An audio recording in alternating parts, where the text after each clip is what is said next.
علیکم ناظرین، جاوا نیوز عالمگیر میں خوش آمدید۔ آپ اسکرین پر دیکھ رہے ہیں مناظر گورنمنٹ پرائمری اسکول جگو، جو کہ جگو ہیڈ کے قریب سرائے عالمگیر کی تحصیل میں آتا ہے۔ جگو ہیڈ کے اسکول میں نہ ہی جانے کے لیے راستہ ہے اور نہ ہی حفاظتی انتظامات۔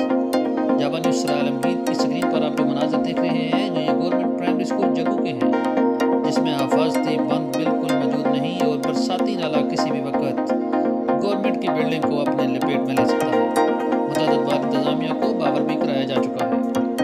گورنمنٹ پرائمری اسکول جگو، جہاں پر بچوں کے جانے کے لیے نہ ہی کوئی مناسب راستہ ہے اور نہ ہی کوئی روڈ، اسکول میں قریب سے جانے والا برساتی نالا کسی وقت اسکول کی بلڈنگ کو اپنے لپیٹ میں لے سکتا ہے۔ حفاظتی بند نہ موجود ہونے کی وجہ سے بچوں اور والدین میں خوف و ہراس۔ انتظامیہ سے متعدد بار نوٹس کی اپیل کی گئی لیکن تاحال کچھ نہ ہو سکا۔ انتظامیہ سے گزارش ہے کہ جلد از جلد